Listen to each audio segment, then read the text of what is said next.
Bon, tout d'abord, bonsoir à tout le monde, bonsoir à vous, bienvenue à Maxès Toulon.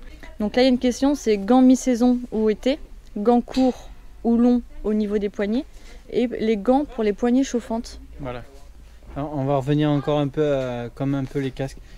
Tout va dépendre de la personne. Il n'existe pas un gant qui fait tout bien. Ça c'est sûr. Dans un motard, sera obligé d'avoir au minimum 2 gants.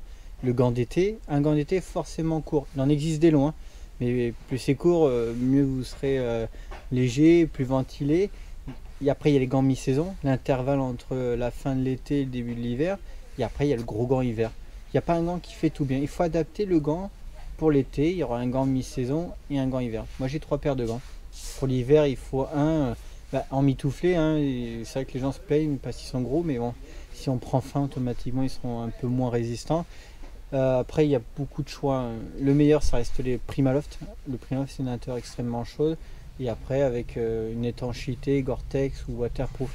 Mais il faut adapter un gant.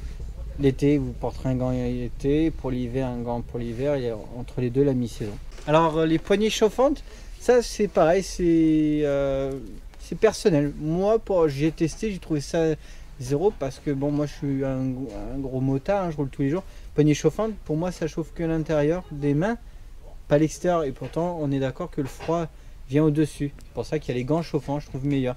Mais après, avoir des poignées chauffantes, c'est quand même pas mal. Mais c'est un coût, on parle de entre 200 et 250 euros. Je pense que personnellement, il est plus judicieux de prendre des gants chauffants. Mais encore une fois, c'est personnel.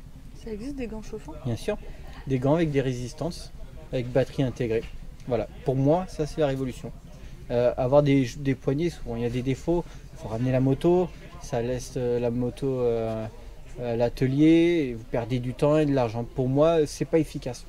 Et ça, c'est personnel. Pour moi, le reste, c'est le meilleur, c'est gants chauffants. Voilà. Qu'est-ce que tu conseilles, les bottes ou les chaussures? Alors, je vais être franc, à la base, c'est les bottes. L'avantage des bottes, ça monte plus haut. Il y a la protection Tiba, les méaléoles. Les qualités sont un peu meilleures.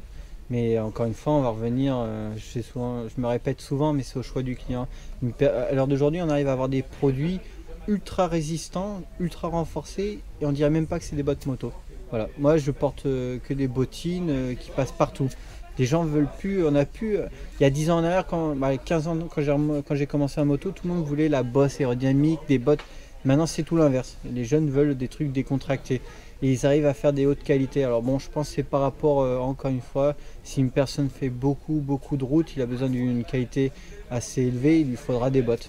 Mais après, il peut aussi prendre des chaussures, on peut tout avoir. Mais je conseille les bottes. Voilà. Là, par contre, on peut dire que les meilleurs restent le cuir. Parce que les chaussures, on va les mettre tous les jours, on va marcher avec. Cuir sera toujours plus résistant. Un produit, si la qualité du cuir est bonne, vous pouvez le garder très longtemps.